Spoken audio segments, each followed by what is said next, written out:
Hello friends, exam गुरु YouTube channel में आपका स्वागत है। मैं प्रदीप। आज की इस वीडियो में हम magnetic effect of electric current chapter 13 class 10th science पढ़ेंगे। आज की इस वीडियो में आपको मैं बता दूं टॉपिक कौन कौन से डिलीट हो चुके हैं चैप्टर में, क्योंकि आपको पता ही होगा बहुत सारे टॉपिक्स जो हैं वो आपके डिलीट हो चुके हैं। ठीक है, तो डिलीटेड टॉपिक क्या है?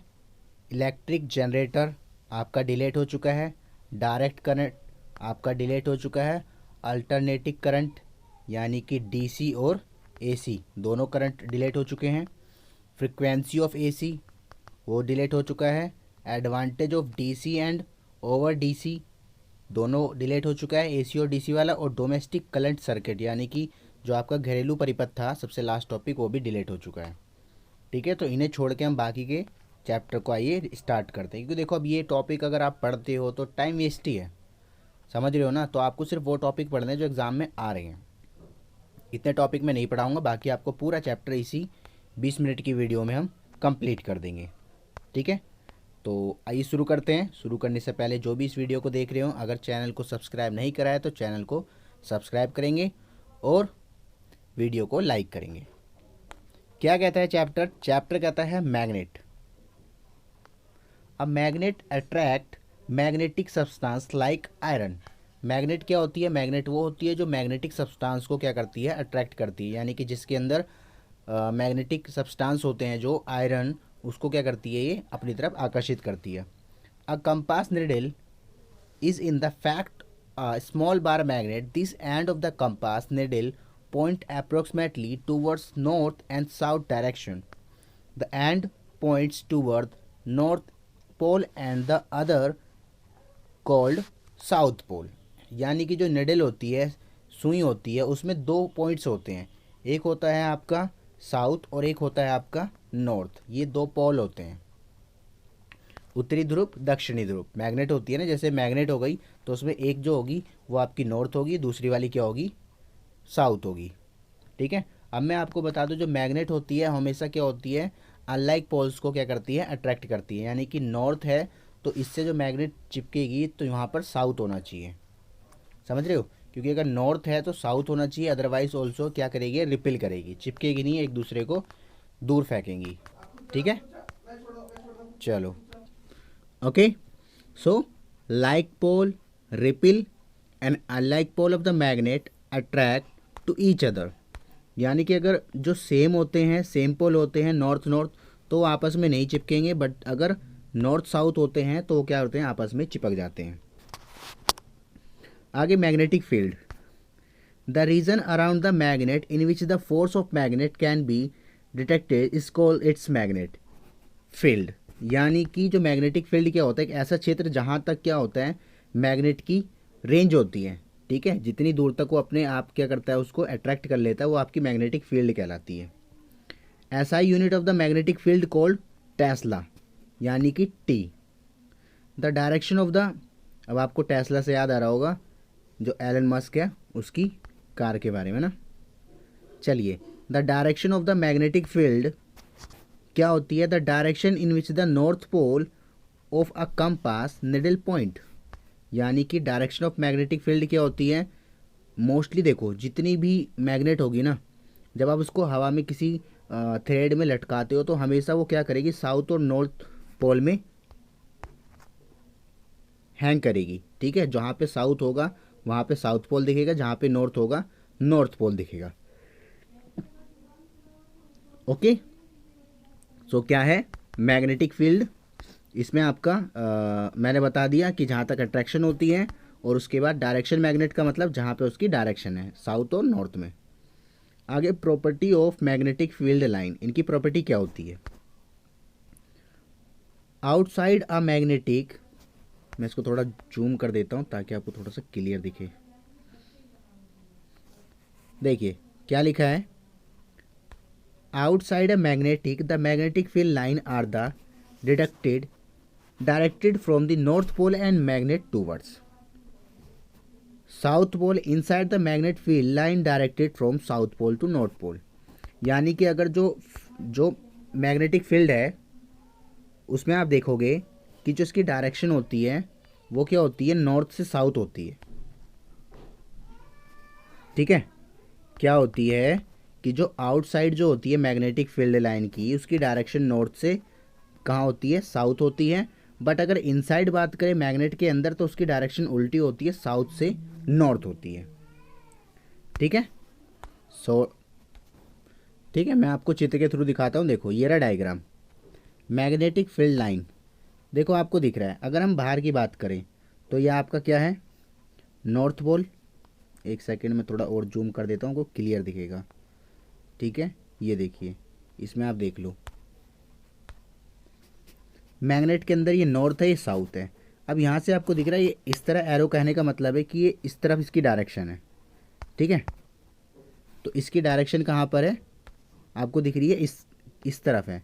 ये इस तरफ शो कर रहा है ना ऐसे एरो, तो यानी कि इसकी डायरेक्शन इधर है। तो आपने देखा क्या कि नॉर्थ से साउथ जा रहा है आउटसाइड में। ठीक है, यही लाइन लिखी थी। बट जब हम बात करते हैं इनसाइड की, यानी मैग्नेट के अंदर, तो ये देखो इधर जा रही है, ये देखो ये ऐसे जाती है। ठीक है, तो यही कह रहा था, क्या स्टेटमेंट कह रही थी कि जो मैग्नेटिक फील्ड होता है उसमें इनसाइड जो होता है वो आपका साउथ से नॉर्थ होता है, और आउटसाइड जो होता है वो आपका नॉर्थ से साउथ होता है। ठीक है, आगे डायग्राम के थ्रू मैंने बता दिया है। Magnetic field lines are close curve, जो मैग्नेटिक फील्ड होती है क्लोज कर्व में होती है। No two magnetic field line can be ever intersect with each other, और ये आपस में कभी एक दूसरे को काटती नहीं है। ठीक है, काटने का मतलब है जैसे आपको दिख रहा होगा, ये डायग्राम आप देख लो, इसमें आपको दिख रहा है कोई लाइन आपस में इंटरसेक्ट कर रही हो एक दूसरे को, नहीं ना, तो यही एक दूसरे को कट नहीं करती। आगे, magnetic field is stronger in the region where the field lies crowded, यानी कि जितना ज़्यादा ये क्लोज होगी उतनी ही ज़्यादा इसमें मैग्नेटिक फील्ड क्या होगी, हाई होगी।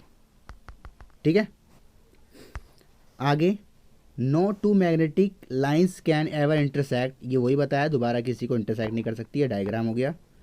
तो अब हमने पढ़ लिया इसके बारे में, आगे हम पढ़ेंगे करंट के बारे में, मैग्नेटिक फील्ड में करंट कैसे कैरी होता है। ठीक है, ये आपका डायग्राम भी है, आपको डायग्राम के साथ समझाया जाएगा, बिल्कुल भी परेशान मत होना।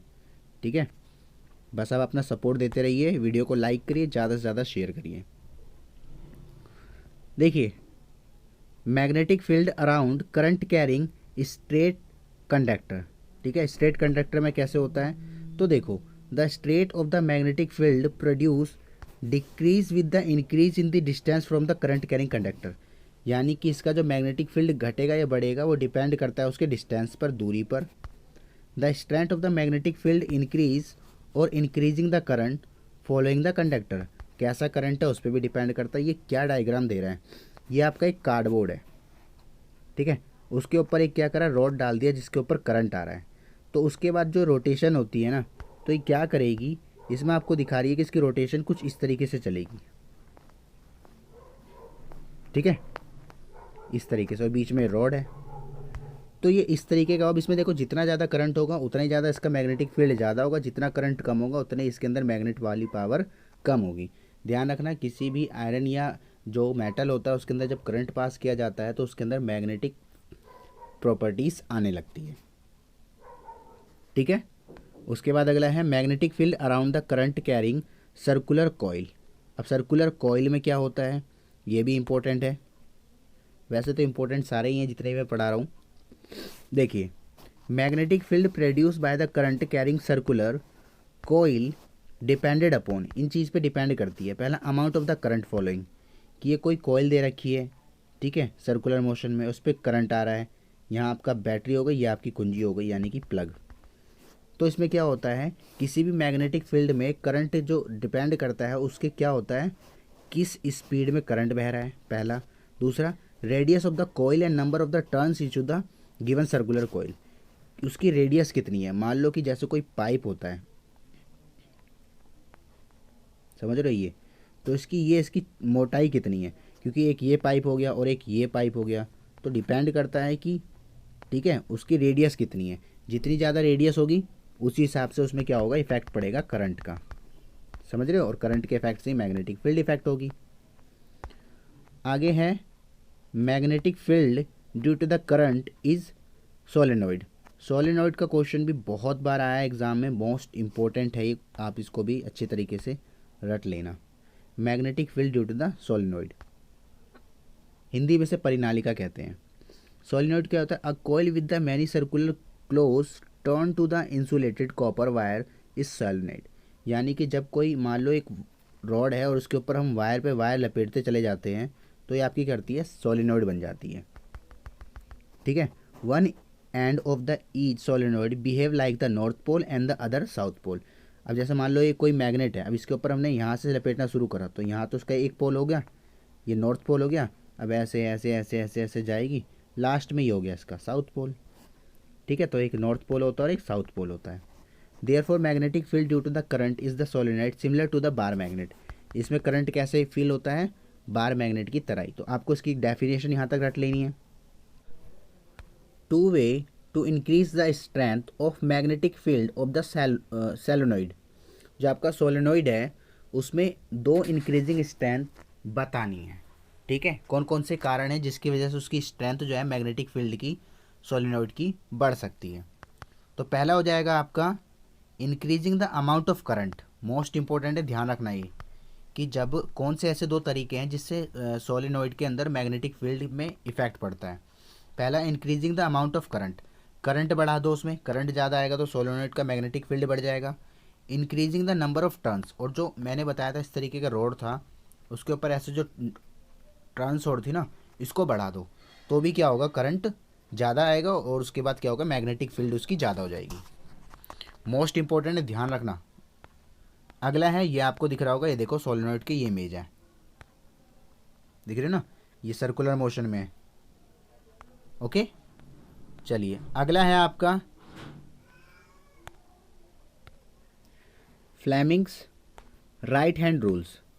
अब हम पढ़ेंगे फ्लेमिंग्स राइट हैंड रूल्स। ठीक है, ये भी मोस्ट इंपॉर्टेंट है। Stretch the thumb, four finger and middle finger to the right hand so that the perpendicular to each other like this।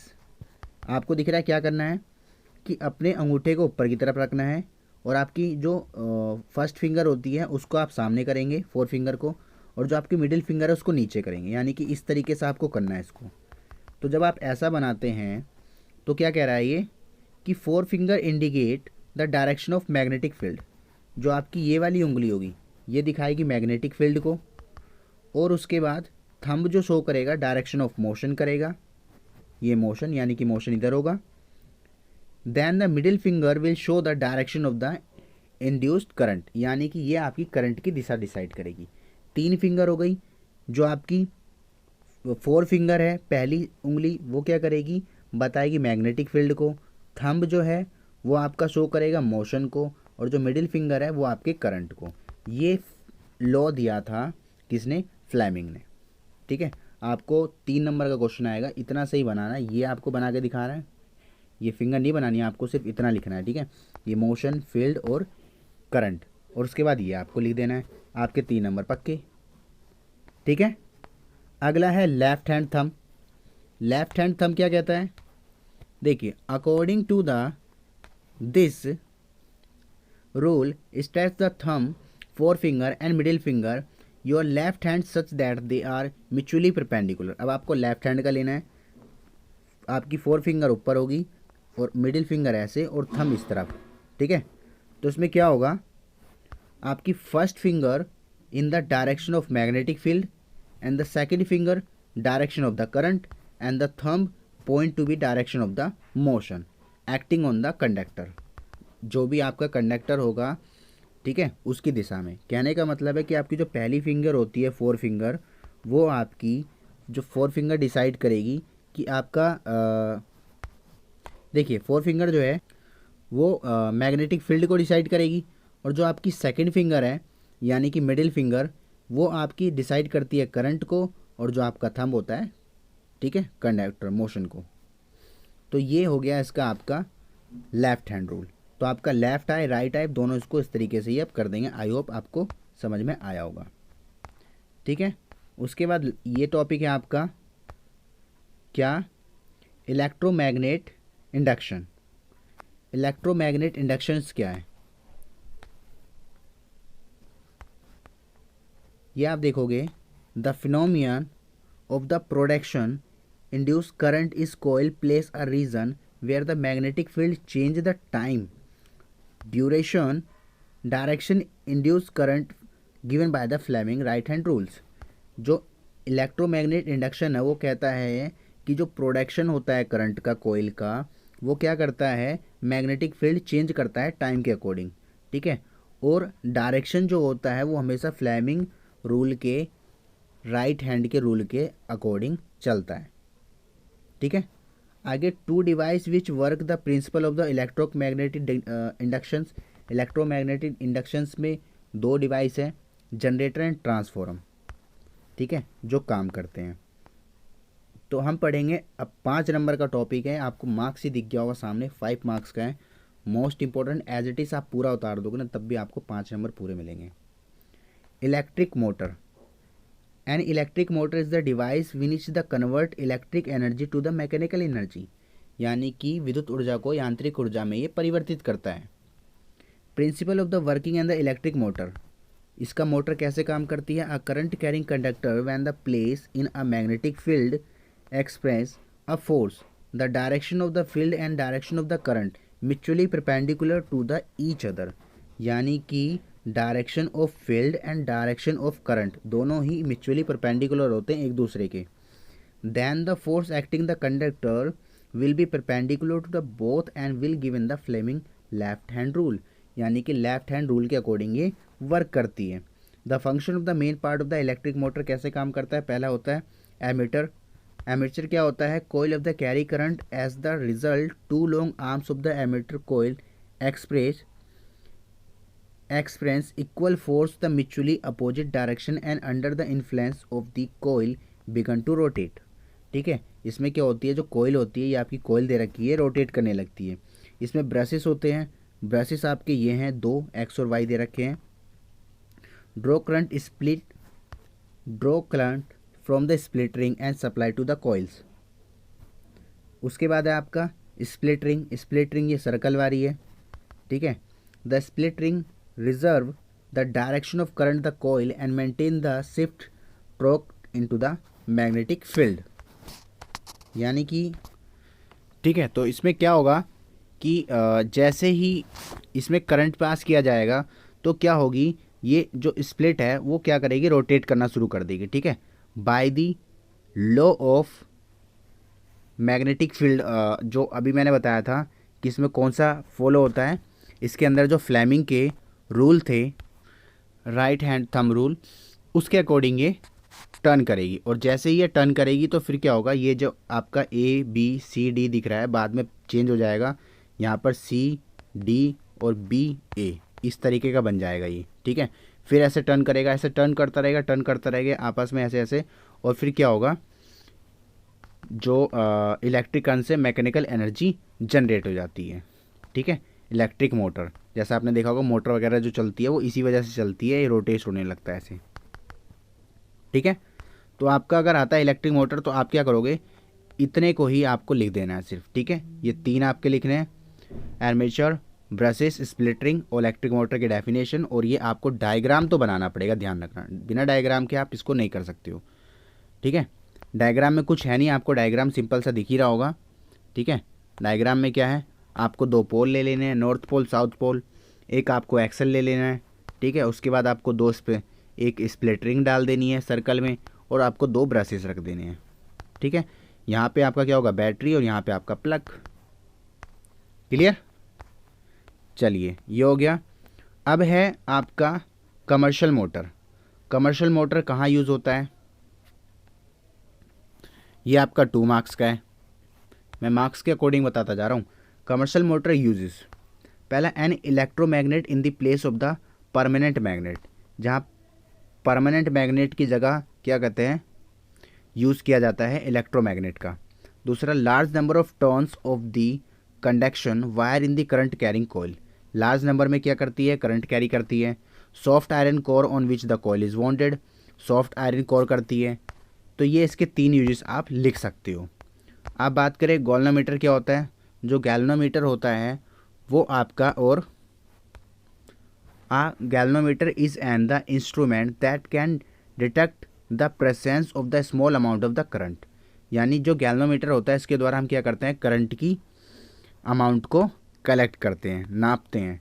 ठीक है, तो एक नंबर का डेफिनेशन में आ सकता है। आर्मेचर क्या होता है, the soft iron core on which coil is wound plus the coil called and the armature, this enhance the power of the motor. ये क्या करती है, पावर की बताती है मोटर की, मोटर में कितनी पावर है। ठीक है, आर्मेचर के अकॉर्डिंग। तो फ्रेंड्स ये हो गया आपके सारे टॉपिक कंप्लीट। अभी आपके कुछ क्वेश्चंस हैं, आप इन क्वेश्चंस को कर लेंगे। ठीक है, आंसर भी मैंने दे रखे हैं। पहला है mention the region of the current carrying solenoid where the field parallel straight line. और उसके बाद आपका दूसरा क्वेश्चन है 1 नंबर का, तीसरा क्वेश्चन आपका दे रखा है 3 नंबर का, और चौथा क्वेश्चन आपको दे रखा है कितने का, चौथा आपका 5 नंबर का है। 5 नंबर का मोस्ट इंपॉर्टेंट क्वेश्चन है, ध्यान रखना। ये तो मैंने भी बताया था डायग्राम के साथ, आपको डायग्राम बनाना ही पड़ेगा, इसमें नहीं बोला है तब भी बनाओ। उसके बाद फिर आपका 3 नंबर का। तो इसमें टोटल इंपॉर्टेंट क्वेश्चन थे, इसके अलावा कोई मुझे नहीं लगता क्वेश्चन बनता होगा। और अगर आप इसको अच्छी तरीके से पढ़ लेते हैं समझ के, तो इसके अलावा आप सारे क्वेश्चन आसानी से बना सकते हैं। सारा पेपर इसी में से आएगा, इस चैप्टर का। बाकी की वीडियो देखने के लिए आप प्लेलिस्ट में जा सकते हैं, साइंस का फोल्डर क्लास 10th में होगा, उसमें आपको दिख जाएगा। मैं बाकी चैप्टर की भी वीडियो अपलोड कर चुका हूँ। और मैथ की देखनी है तो आप मैथ की भी देख सकते हैं, मैथ भी वहाँ पे क्लास 10th नाम से दिख जाएगी। ओके फ्रेंड्स, तो आज की वीडियो को हम यहीं रोकते हैं, मिलेंगे फिर अगली क्लास में अगले चैप्टर के साथ। किस चैप्टर की बनानी है आप मुझे बता देना कमेंट बॉक्स में। मुझे स्टूडेंट ने कहा था कि आप 13 चैप्टर का बनाइए, तो मैंने 13 चैप्टर का बना दिए। बाकी आप कौन से चैप्टर की चाहते हैं वो भी आप मुझे बता देना, मैं उसकी भी वीडियो बना दूंगा। तो ओके, मिलते हैं फिर अगली वीडियो में। Have a nice day.